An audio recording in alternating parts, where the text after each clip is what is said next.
Hello दोस्तों, कैसे हैं आप सभी। उम्मीद करता हूं कि आप सभी लोग ठीक होंगे। और आज की इस वीडियो में हम बात करने वाले हैं कि घर के लिए कौन सा सोलर सिस्टम सही रहेगा। काफी सारे लोगों के दोस्तों अक्सर कमेंट आते हैं कि हमें आखिर अपने घर के लिए परफेक्ट सोलर सिस्टम कैसे लेना होगा और उसके लिए कौन कौन सी प्रोसेस करनी होगी। तो देखिए दोस्तों, सोलर सिस्टम के भी काफी सारे टाइप होते हैं और घर के लिए कितने केवीए का या किलोवाट का सोलर सिस्टम लेना है वो भी काफी चीजों के ऊपर डिपेंड करता है। तो अगर आप भी अपने घर में 2026 में अभी सोलर सिस्टम लगवाने के बारे में सोच रहे हैं और आप भी इन्हीं सवालों से कंफ्यूज है, देन आपके लिए वीडियो सही है। इस वीडियो को आप शुरू से लेकर लास्ट तक जरूर देखें। इसके बाद भी यदि आपका कोई सवाल या सुझाव रह जाता है तो आप हमसे कमेंट करके पूछ सकते हैं, हम आपका रिप्लाई जरूर करें। तो चलिए दोस्तों, वीडियो को स्टार्ट करते हैं। सबसे पहले यदि यहाँ पर हम बात करें सोलर सिस्टम के टाइप के बारे में, तो देखिए दोस्तों, सोलर सिस्टम हमारा 3 टाइप का होता है। पहला है ऑन ग्रिड, दूसरा है ऑफ ग्रिड, तीसरा है हाइब्रिड। तो जो ऑन ग्रिड सोलर सिस्टम होता है ये हमारा जब तक घर में मैन सप्लाई रहती है यानी ग्रिड सप्लाई ऑन रहती है तभी तक काम करता है, या फिर दिन के समय में यह काम कर सकता है। यानी कि एग्जाम्पल के तौर पर मान लीजिए आपने 3 किलोवाट का सोलर सिस्टम लगवाया है और आपके घर में मैन सप्लाई चल रही है और उस टाइम आप अपने घर में 3 किलोवाट का लोड चला रहे हैं, तो वो डायरेक्ट आपके सोलर से ही चलता रहेगा। उस टाइम आपके मैन सप्लाई से कोई भी इलेक्ट्रिसिटी यूज नहीं होगी। और आपने मान लीजिए 3 किलोवाट का ही सोलर सिस्टम लगवाया है और आपने 5 किलोवाट का लोड चलाना है, तो फिर वो 3 किलोवाट आपके सोलर सिस्टम से लेगा और 2 किलोवाट की जो एक्स्ट्रा पावर की जरूरत होगी वो आपकी ग्रिड से ली जाएगी। और जब मान लीजिए आपके घर में आपको 2 किलोवाट लोड चलाने की जरूरत पड़ेगी, तो उस टाइम जो एक्स्ट्रा सोलर पैनल से आपकी 1 किलोवाट पावर जनरेशन बचेगी वो डायरेक्ट नेट मीटरिंग के थ्रू मैन ग्रिड में चली जाएगी और उसका आपका कोई पैसा नहीं लगेगा, क्योंकि जो सोलर आपकी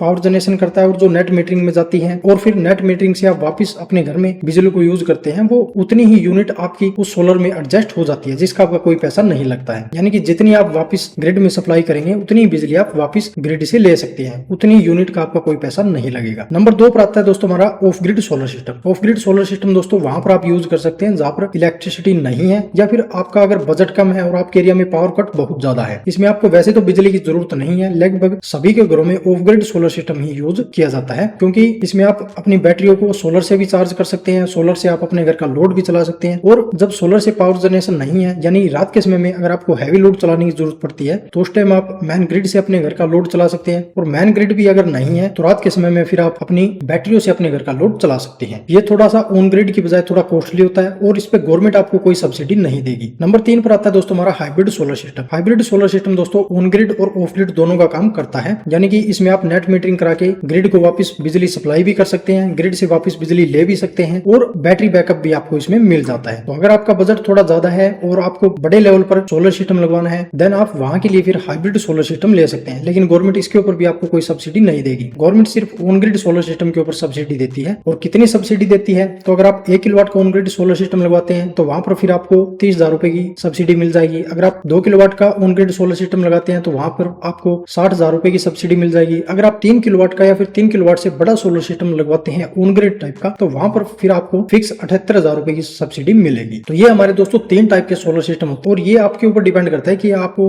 इनमें से कौन सा लगवाना है, यानी आपकी सिचुएशन क्या है। अगर आपको स्कूल, कॉलेज या फिर किसी पार्टी हॉल वगैरह में डे के टाइम में लाइट की जरूरत है या फिर आपको बिजली बिल कम करना है, तो वहां पर फिर आप ऑन ग्रिड सोलर सिस्टम लगवा सकते हैं। और अगर आपके एरिया में पावर कट बहुत ज्यादा होते हैं और आपको सिर्फ 1 से 3 किलोवाट तक का या 5 किलोवाट तक का ही लोड चलाने की जरूरत पड़ती है, तो वहां पर फिर आप ऑफ ग्रिड सोलर सिस्टम भी लगवा सकते हैं। अगर आपको 5 किलोवाट से बड़ा सोलर सिस्टम लगवाना है और आपको बैटरी बैकअप की भी जरूरत पड़ जाती है नाइट के समय में, यानी कि आपके एरिया में पावर कट भी ठीक ठाक रहते हैं और आपको बिजली बिल भी कम करना है और आपको नेट मीटरिंग में भी अपनी बिजली सप्लाई करनी है यानी पैसे भी बचाने हैं, तो आप दोनों काम अपने हाइब्रिड सोलर सिस्टम में भी कर सकते हैं, लेकिन ये थोड़ा कॉस्टली होगा। अभी नंबर 2 पर हम बात करते हैं कि दोस्तों आपको कितने किलोवाट का सोलर सिस्टम लगवाना चाहिए। अभी कितने किलोवाट का सोलर सिस्टम आपको लगवाना चाहिए ये आपके घर के लोड के ऊपर डिपेंड करता है। एक सिंपल सा फंडा मैं आपको बताता हूँ यहाँ पर सोलर सिस्टम लगवाने से पहले, जो कि आप नोट कर सकते हैं। या तो आप अपने 1 साल के बिजली बिल को देख सकते हैं कि 1 साल में आपने कितनी यूनिट बिजली पावर कंजप्शन की है, या फिर आप एक एक करके अपने घर के सारे इक्विपमेंट इकट्ठा करके और उनके ऊपर अगर उनका टेक्निकल स्पेसिफिकेशन स्टिकर देखेंगे तो उनपे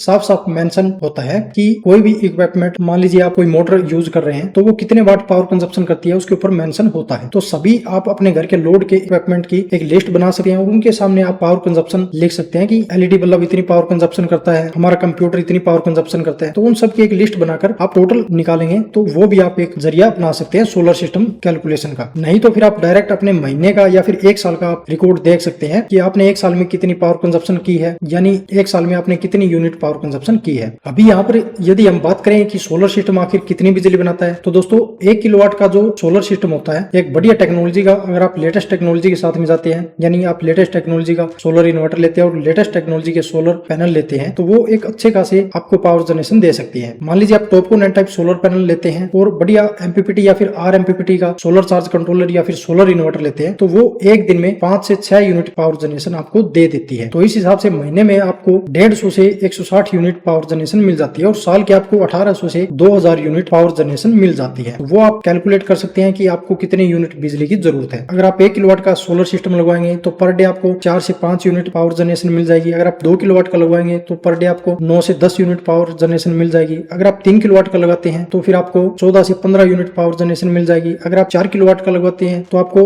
20 यूनिट के करीब पावर जनरेशन मिल जाएगी। अगर आप 5 किलोवाट का लगवाते हैं तो लगभग 24-25 unit per day power generation आपको मिल जाएगी। तो इस हिसाब से आप हर महीने के और हर ईयर के कैलकुलेशन करेंगे तो आप देख सकते हैं कि आपको कितनी यूनिट पर डे या फिर पर ईयर की जरूरत पड़ती है। तो उस हिसाब से फिर आप अपने घर में सोलर सिस्टम का चुनाव कर सकते हैं। कितने केवीए का सोलर सिस्टम लेना है वो भी आप चुनाव कर सकते हैं। तो उम्मीद है कि दोस्तों वीडियो आपको जरूर पसंद आई होगी। इसके बारे में यदि आपका कोई सवाल या सुझाव हो तो आप हमसे कमेंट करके पूछ सकते हैं, हम आपका रिप्लाई जरूर करेंगे। मिलते हैं दोस्तों इसी तरह की नेक्स्ट जानकारी के साथ, तब तक के लिए धन्यवाद।